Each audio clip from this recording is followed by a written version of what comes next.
Hello students, कैसे हो आप? सभी लोगों का स्वागत है वेदा एकेडमी में। और मैंने आप लोगों से बोला था कि हम लोग आज बात करने वाले हैं किस तरीके से आप लोग कम टाइम में ज्यादा से ज्यादा मार्क्स स्कोर कर सकते हो अपने बोर्ड एग्जाम में।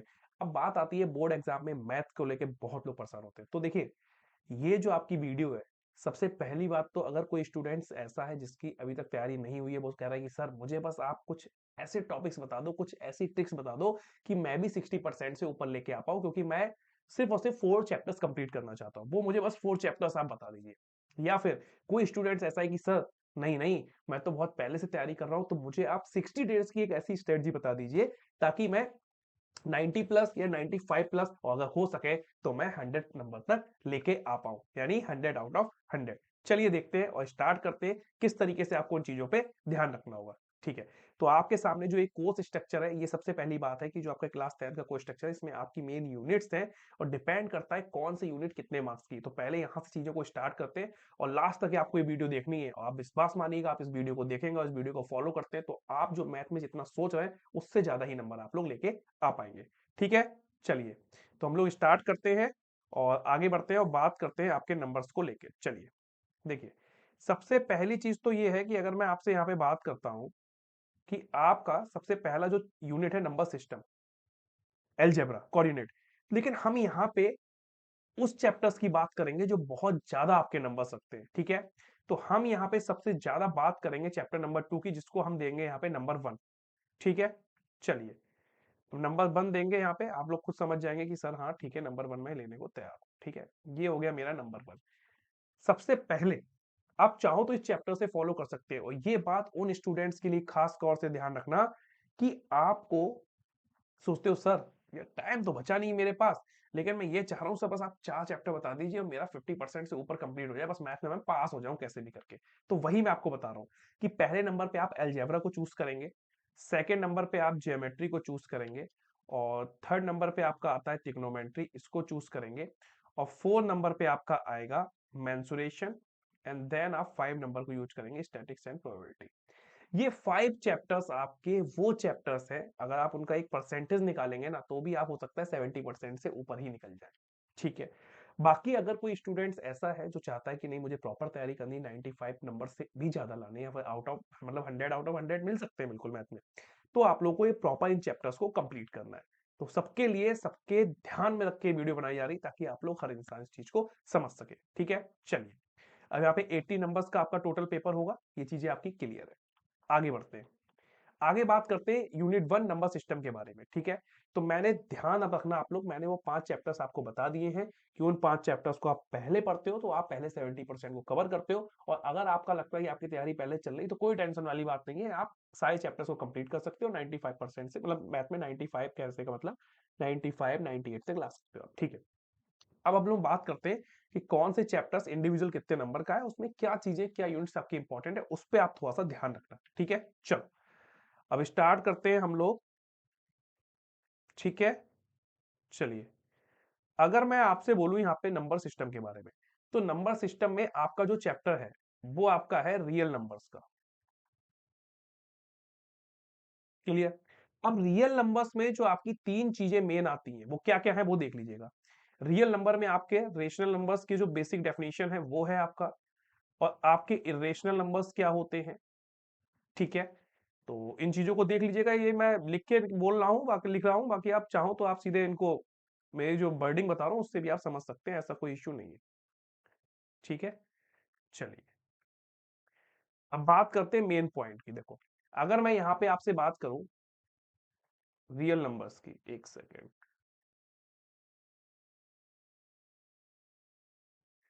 हम लोग चलते हैं चैप्टर्स की थ्योरी, उसके जो मेन पॉइंट है उसको बता देते हैं। ठीक है,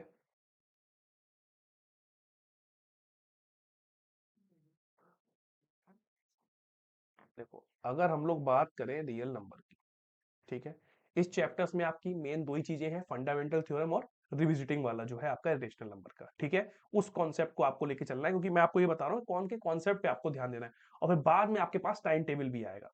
आगे बढ़ते हैं, बात करते हैं यूनिट 2 में। अब यूनिट 2 में आपके कौन कौन से चैप्टर हैं?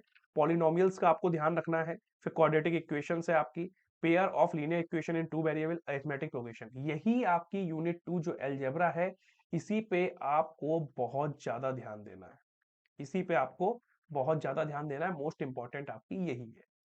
आगे बढ़ते हैं यूनिट थर्ड की तरफ, कोऑर्डिनेट ज्योमेट्री। कोऑर्डिनेट ज्योमेट्री भी आपकी 6 मार्क्स की है। मैंने आपको क्या बोला, आपका पहले पेज में मैंने वो चीजें डिफाइन कर दी हैं कि आप कहोगे सर कि मुझे पता है 5 चैप्टर्स कौन से पहले पिक करूंगा, उसके बाद जो बचे हुए रिमेनिंग 2 यूनिट्स जो है वो बाद में पिकअप करूंगा, ठीक है। देन फिर आपका आ जाएगा फोर्थ ज्योमेट्री। ज्योमेट्री में आप ट्रायंगल्स को देखोगे, सर्किल्स को देखोगे, और अब ट्रायंगल्स और सर्कल्स में आपका क्या क्या होगा। ट्रायंगल्स में आपकी सिमिलरिटी है, ट्रायंगल्स में आपकी बुक प्रैक्टिस वाला जो बीपीटी वाला है उसको आप देखोगे, और सर्कल्स में आपके सर्कल से रिलेटेड जो थ्योरम है वो सब अपनी चीजों को कंप्लीट करोगे। आगे बढ़ते हैं, बात करते हैं ट्रिग्नोमेट्री, जो कि बहुत ही बेहतरीन रोल आपके सामने रखने वाली है।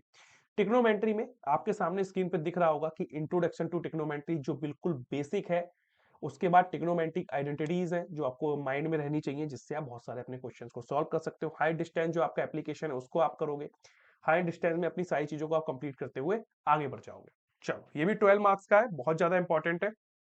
ध्यान रखना जो भी मैंने सीरीज से आपको बताए 5 चैप्टर्स, उन पे पहले फोकस करना। नेक्स्ट आपका है मेंसुरेशन। मेंसुरेशन आपको पता है बहुत ज्यादा इंपॉर्टेंट है, 10 मार्क्स का भी है आपका। एरियाज रिलेटेड टू सर्कल्स और सरफेस एरियाज एंड वॉल्यूम्स, इसमें 2 चैप्टर्स है। मेंसुरेशन यूनिट जो आपकी है, ये आपकी जैसे आप 9th में तैयारी करते हो ना, तो 9th में छोटे छोटे फॉर्मूले नोट करते हो, तो उसी फॉर्मूलों का अच्छे से यूज जो है वो आपका इसमें दिखाया गया है। चलिए आगे बढ़ते हैं, आगे बढ़ते हैं, बात करते हैं आपके स्टैटिक्स एंड प्रोबेबिलिटी में। वही है आपका 11 मार्क्स का है। प्रोबेबिलिटी के सिंपल बेसिक क्वेश्चंस होते हैं, स्टैटिस्टिक्स के जो आपके मोड मीन मीडियन है वो चीजें आपकी इसमें यहाँ पे क्लियर हो जाएगी। अब आगे बढ़ते हैं, बात करते हैं चैप्टर नंबर्स और उसके डेज के बारे में। क्योंकि मैंने आपसे ये बोला था कि जब हम लोग ये वीडियो स्टार्ट कर रहे हैं, इसका मतलब ये कि 60 डेज में, जैसे मेरे पास बहुत से स्टूडेंट्स ऐसे कमेंट करते हैं सर मुझे कुछ एक ऐसा तरीका बता दो कि 60 डेज में मैं कम से कम पास हो जाऊं, अच्छे से पास हो जाऊं, नहीं पढ़ाई कर पाया कुछ कंडीशन की वजह से, लेकिन अब भी मेरे पास इतना टाइम बचा हुआ है कि मैं अच्छे से 60 डेज में आपकी बताई हुई चीजों को फॉलो करके नंबर्स को अच्छे ला सकता हूं। या फिर मेरी तैयारी है और मैं 60 डेज का ऐसा कौन सा प्लान फॉलो करूं कि मैं 95+ मार्क्स भी लेके आ पाऊं। कोई बात नहीं, फॉलो करते हैं स्ट्रेटजी को। चैप्टर्स नंबर क्लियर हो चुके हैं, कौन से चैप्टर्स पहले पिक करने हैं और कौन से चैप्टर्स बाद में, क्लियर। या आप उन्हें यूनिट्स के फॉर्म में भी समझ सकते हो, कोई इशू नहीं है। अब बात करते हैं कौन से चैप्टर को आपके कितने दिन देने हैं। चलिए यहाँ पे बात करते हैं। अगर मैं आपसे बात करूं यहाँ पे, ठीक है, देखो, रियल नंबर उस चैप्टर को आप एक दिन दे दो, कोई दिक्कत नहीं, इजी क्वेश्चंस आते हैं और कोई बहुत ज्यादा हार्ड क्वेश्चन नहीं आते हैं उसे। पॉलिनोमियल्स भी आपका 1 डे में कंप्लीट हो जाएगा। पॉलिनोमियल्स में आपके वही 1 वेरिएबल 2 वेरिएबल्स के साथ चीजें चलेंगी। पॉलिनोमियल्स में आपके जो क्वाड्रेटिक इक्वेशंस होंगी उसका जो बहुत बेसिक होता है पॉलिनोमियल, ठीक है। उसके बाद पेयर ऑफ लीनियर इक्वेशन, क्योंकि आप पढ़ते हुए आ रहे हो, वो भी एक क्रम में पढ़ते हुए आ रहे हो। Pair of linear equation with 2 variable, 2 दिन दे दीजिए चलिए आप इसे, ठीक है। अब हम लोग बात करें क्वाड्रेटिक इक्वेशन को, उन्हें भी 2 दिन दे दीजिए, ताकि इन क्वाड्रेटिक इक्वेशन के जो बेसिक फॉर्मूले होते हैं, क्वाड्रेटिक इक्वेशन को कितने तरीके से आप सॉल्व कर सकते हैं, वो सारे मेथड इसमें होंगे, ठीक है। अरिथमेटिक प्रोग्रेशन की बात करें, 3 दिन ले लीजिए, क्योंकि अरिथमेटिक प्रोग्रेशन में जो आपका एनवा पद निकालना होता है और सम ऑफ एन, जो आपके जो एन पदों का योग, तो ये सारी चीजें terms of sum of n terms, तो इन सबके फॉर्मूलों को प्रॉपर तरीके से आपको देने के लिए, देखो, आपके पास ऐसा नहीं सिर्फ मैथ ही है, मैथ के अलावा आपके पास और सब्जेक्ट भी होंगे, इसीलिए आपको एक दिन, आपको सोचो रियल नंबर एक दिन थोड़ी ना लेगा आपका। कहने का मतलब ये है कि अगर आप 6 डेज मतलब per day 6 hours to 7 hours पढ़ाई करते हो, तो उसमें 1.5 घंटे 2 घंटे मैथ को निकालते हो, तो उस हिसाब से रियल नंबर आपका एक दिन में कंप्लीट हो जाएगा। तो ये चीजें आपको समझ में आ जानी चाहिए, ठीक है।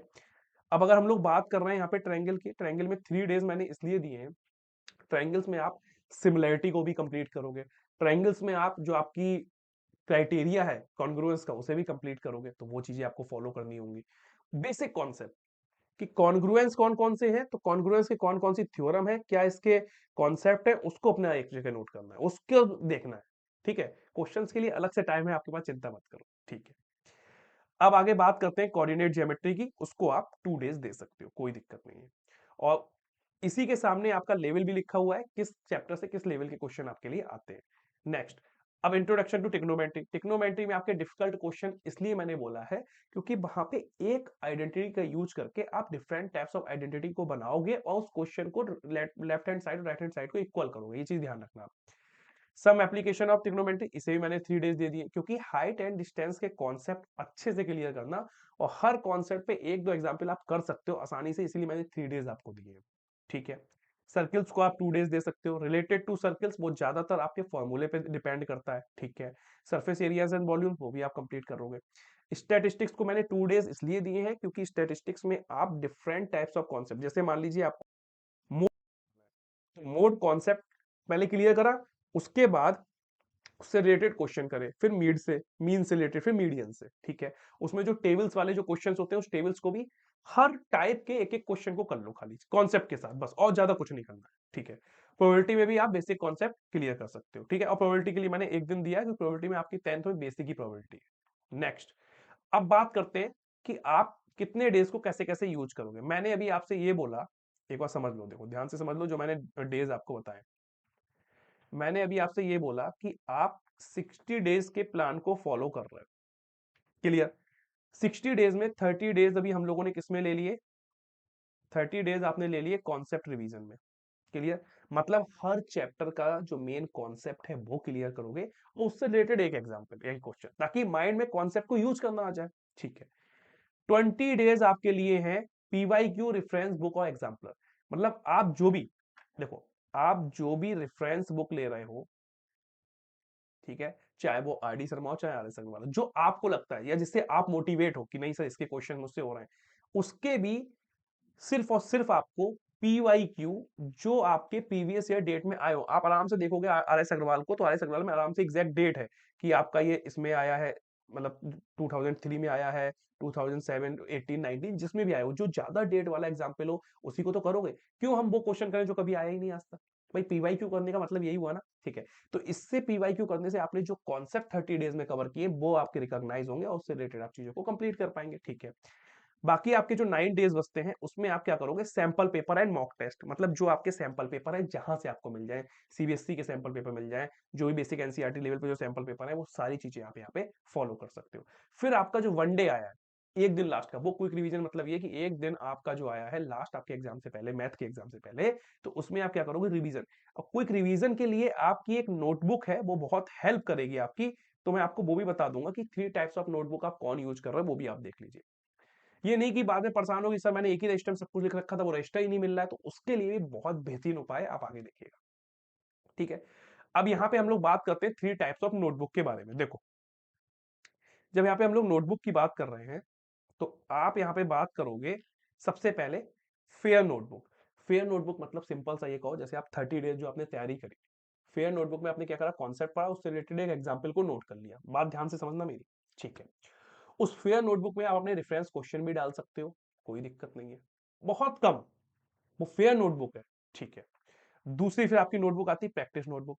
प्रैक्टिस नोटबुक आपकी क्या हो गई, जो आप रजिस्टर बनाते हो मोटे मोटे, कि भाई हमें इस कॉन्सेप्ट से रिलेटेड प्रैक्टिस करनी है, जो मैंने आपसे बोला कि आप प्रैक्टिस करो, पीवाईक्यू लगाओ, रेफरेंस बुक, ये सब आप यूज कर सकते हो अपनी, ठीक है। सैंपल पेपर को नोट कर सकते हो, ये किसमें कर सकते हो, प्रैक्टिस नोटबुक में।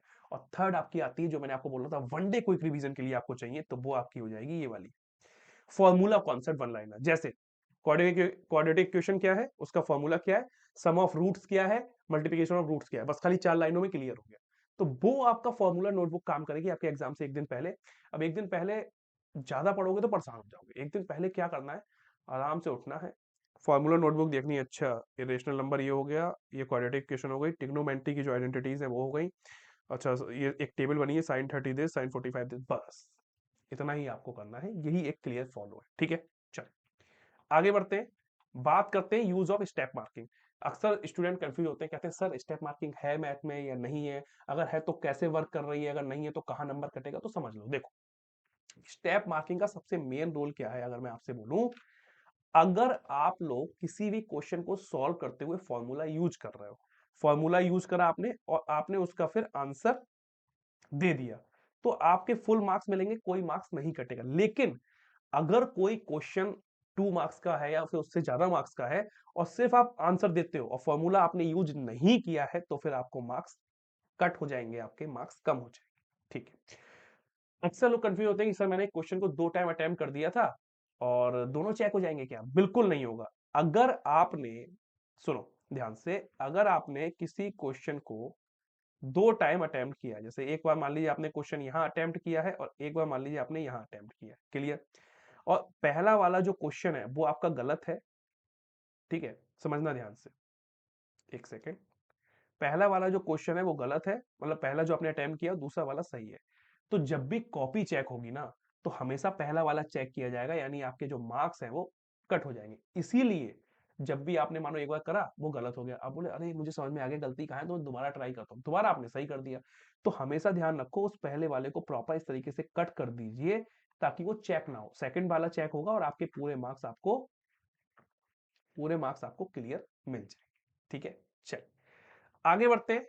अब बात करते हैं फुल अटेम्प्ट पेपर के लिए। अक्सर बच्चे परेशान होते हैं कि सर मुझे आता था, मेरा पेपर छूट गया। तो एक कीवर्ड है, इस कीवर्ड को माइंड में रख लो कि अपनी प्रिपरेशन को जितना जल्दी स्टार्ट हो सके, जैसे अगर आपका प्री बोर्ड से आप स्टार्ट कर रहे हो कोई दिक्कत नहीं है, स्पीड अपनी मेंटेन करके चलो। क्योंकि अब ऐसा नहीं कि एक क्वेश्चन में करते करते सो गए, इतना टाइम लगा दिया, फिर आप बाद में परेशान होते हो, वो चीजें नहीं करनी है आपको। कैलकुलेशन की प्रैक्टिस पहले कर लो, कैलकुलेशन फास्ट कर लो ताकि एग्जाम में आपकी चीजें छूटे ना। Equal time for every question, ये बहुत जरूरी चीज है। अब एक क्वेश्चन में आप लगे हुए 20 मिनट दे दिए और एक क्वेश्चन में 1 मिनट दे रहे हैं, 2 मिनट दे रहे हैं, वो गड़बड़ काम है। इसीलिए कहा जाता है कि आप सैंपल पेपर पहले 9 डेज में जो मैंने बताया आपको लगाने, वो इसीलिए लगाने। ठीक है, और ट्रिग्नोमेट्रिक रेशियो का खास ध्यान रखो, अक्सर स्टूडेंट्स कंफ्यूज हो जाते हैं। तो वो टेबल को माइंड में सेट कर लो, पेपर जैसे ही देने जाओ तो जो रफ पेज होता है उस पर टेबल बना के रेडी कर लो, ताकि उससे रिलेटेड आपको पता है क्वेश्चन आने ही, सीधे आप बस देखो, कोई कंफ्यूज ना हो। ठीक है, चल आगे बात करते हैं पेपर स्ट्रक्चर के बारे में कि पेपर कैसा है, क्या पैटर्न है उसका, एक बार समझ लेते हैं ताकि आपको कोई दिक्कत ना हो। पेपर आपका कैसे आने वाला है, देखो सबसे पहली चीज, आपके एमसीक्यू आने वाले हैं। मल्टीपल चॉइस क्वेश्चन जो है वो आपके 20 मार्क्स के आने वाले हैं और एक क्वेश्चन 1 मार्क्स का क्लियर है। आपके इसमें इजी मीडियम सब कुछ तरह के क्वेश्चन आपको मिल जाएंगे, सारे चैप्टर्स के मिल जाएंगे। ये देखो ध्यान से, हल्के हल्के चलाओ, आप आराम से क्वेश्चन को, वीडियो को पॉज करके पढ़ भी सकते हो उन क्वेश्चनों को। ठीक है, हल्के हल्के बताता जा रहा हूँ। ये आपके होगा यहाँ तक एमसीक्यू। ठीक है, फिर सेक्शन बी में आपका आएगा consist of 5 question of 2 marks each. इसका मतलब ये है कि आपके 5 क्वेश्चन होंगे 2 मार्क्स के। ठीक है, उनको आपको सॉल्व करना होगा और ये आपके देखिए इस तरह से क्वेश्चन रहेंगे और इसमें आपको 2 क्वेश्चन में और का भी चांस मिलेगा। यानी अगर आपको, जैसे मान लीजिए क्वेश्चन नंबर 25 की बात करें, तो आप देखोगे अगर 25 में आपको पहला वाला नहीं आता है, quadrant of a circle of radius 14, तो आप find the diameter of circle वाला भी पार्ट को यूज कर सकते हो। और का मतलब इन दोनों में से कोई एक यूज करना है। ठीक है, ऐसा आपका सेक्शन बी में 2 क्वेश्चन को आपको देखने को मिल जाएगा। अब बात करते हैं सेक्शन सी की। सेक्शन सी में आपके 6 क्वेश्चन है, 3 मार्क्स ईच, यानी 18 मार्क्स के आपके कंप्लीट हो जाएंगे। इसमें भी आपको और वाला पार्ट मिलेगा, यानी आपको हेल्प मिलेगी कि आप दो में से कोई एक चूज कर सकते हो। क्वेश्चन नंबर 28 में देख सकते हो आप ये चीज, और एक आप देख सकते हो क्वेश्चन नंबर 13 में, 30 में आप ये चीज देख सकते हो। क्लियर, दो आपको यहाँ पे भी मिल गए। सेक्शन डी में बात करें, यहाँ पे 4 क्वेश्चन होंगे, 5 मार्क्स ईच। इसमें आपका 32 में और यूज कर सकते हो और 34 में आपको, यानी उनमें दो दो क्वेश्चन होंगे, आप उसमें से कोई एक यूज कर सकते हो। और ये सब आपके पता है एग्जाम्पल्स रखे हुए मिलेंगे आप एनसीईआरटी के, मैं बता रहा हूँ, आप सीबीएसई में ध्यान से देखोगे सब चीजें आपको क्लियर हो जाएंगी।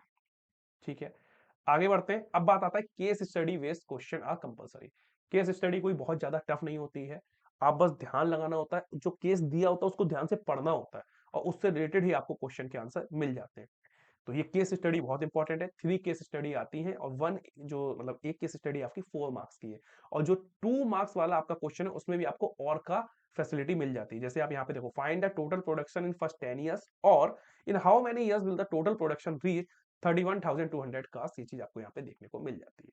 ठीक है, ऐसे केस स्टडी 2 आपकी हो जाएगी, केस स्टडी 2 के बाद केस स्टडी 3 आपकी आ जाएगी। ठीक है, कोई दिक्कत नहीं आते। चलते हैं, आप सबसे ऊपर चलते हैं, जैसा कि मैंने आपसे बोला था, बेसिक पॉइंट आप समझ लीजिए। जनरल इंस्ट्रक्शन में पहला क्या था, क्वेश्चन पेपर है 5 सेक्शन, क्लियर है। क्वेश्चन ए में 20 क्वेश्चन है, सेक्शन बी में आपके 5 शॉर्ट आंसर हैं 2 मार्क्स ईच, सेक्शन सी में आपके 6 हैं 3 मार्क्स ईच। तो ये बेसिक इन्फॉर्मेशन, इसको आप आराम से पढ़ लेना और जो स्टेप्स बताएं वो क्लियर कर देना। और 60 मार्क्स में जो 60 डेज का चैलेंज है हम लोगों का, कि 60 डेज में हम लोग को ये चीजें कंप्लीट करनी है। वेदा एकेडमी के आप लोग साथ में जुड़े हुए हैं, तो जो पर डे क्लासेस हैं, पर डे वीडियो हैं, आपके एग्जाम को बेहतरीन बनाने के लिए वो भी आपकी चलती है। बोला था पेपर स्ट्रक्चर आपका कंप्लीट हो गया, तो अपनी तैयारी को बेहतरीन बनानी है तो आप इस तरह की चीजें फॉलो करिए। कोई नहीं, मतलब बस आपको लगे रहना है। अब ये नहीं कि एक दो दिन करी फिर सो गए। 60 डेज है तो 60 डेज पूरे कंप्लीट करने हैं और बढ़िया तरीके चीजों को समझना है। ठीक है, तो इस स्ट्रेटजी को फॉलो करिए और 10th में बहुत अच्छा स्कोर कर सकते हैं आप, ऐसा कुछ नहीं है मैथ को लेकर। ठीक है, तो थैंक यू सो मच दोस्तों, मिलते हैं फिर वीडियोज में और चीजों को और अच्छे से समझते हैं।